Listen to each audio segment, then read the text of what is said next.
Leaving a controlling relationship with kids means that the control shifts to the children.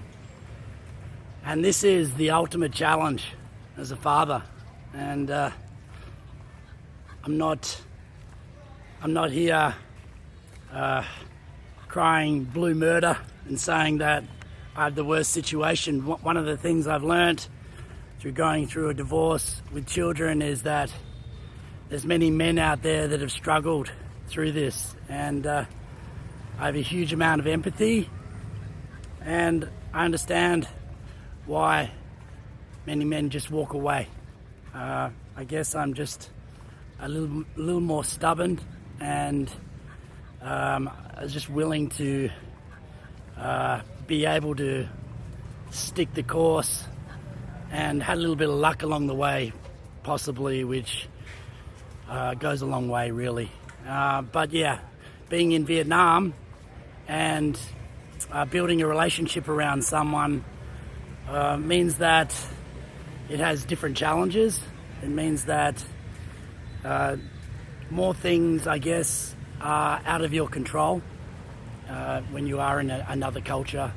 And look, there's a lot of upside to that. The upside is that you get somebody to kind of help you out along the way. You get a companion, but that can easily lead into control, and that's what I experience, and that's what I'm going to talk about today. So yeah, the control looks like the first stage is leaving the relationship. And as anybody knows, when you leave a relationship that isn't healthy, it's very enlightening and very it's just such a load off when you realize that the relationship isn't serving any purpose. But as anybody knows with children, that's just the beginning. So for me, it was the beginning of a 4-year battle to continue to stay in my children's lives. And the challenge really is to move from being like peripherally in their life, I would say. So what that looked like for me was making sure I saw them every day, trying to find them. I would jokingly say to my friends that I stalk my children, because sometimes I would just sit outside the house, or I would sit outside whatever activities they had after school, if they were doing that. But you know, for me, it was just about doing whatever it took to stay in their lives. But there's no doubt that the control of the children was the next stage of my ex's plan, and that's why it was so important for me to get custody of my children. And anybody who knows my story, that really didn't happen until the final hour, let's say, because it happened on my appeal, which happened in March, and May 5th was my appeal. So here we are in August, and it's still a battle. I'm still waiting to be the lead in my son's life, and there's been no handover. I actually haven't seen my children for the last 30 days. They've been taken on some kind of road trip and a random communication. I saw them a couple of days ago. They were in town for a couple of days, and then they're heading out again. So yeah, it's very unsettling, I would say, that kind of situation.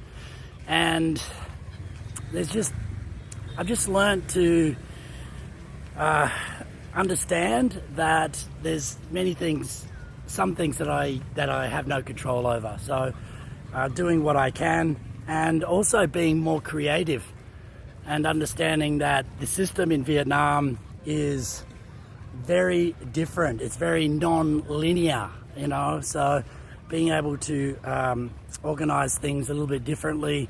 Have a plan at the moment. I talked about naming and shaming my ex around the situation, because I'm really not getting any movement around getting custody of my son. And really what that gives me is a chance to really move on with my life, right? So the last 4 years I've just been kind of hanging around, and look, there's no doubt that I've gained from that experience. I've been in the fire, and I wouldn't have been in that situation, and I've learned unless it was for my children, and I've learned so much from that time. But it's time to move on.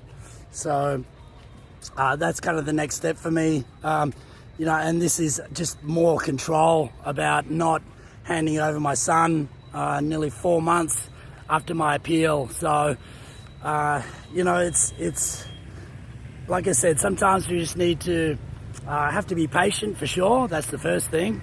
But the other thing is, and I mentioned this in one of my last videos, is that there's many ways to skin a cat, and sometimes you just got to get creative and look at what leverage we can find in the situation. So yeah, I'm looking forward to gaining custody of my son and moving on with my life, and still staying connected with my daughter. But I realise that, part of this process of being in divorce with children, as anyone would know who's been through it, is that there's definitely some sacrifices along the way. So a lot of empathy for men that have had to go through this situation, and I know there's worse situations out there. I just feel compelled to share my journey, and and just want to also share the unique experience of going through this in a country like Vietnam. So take care.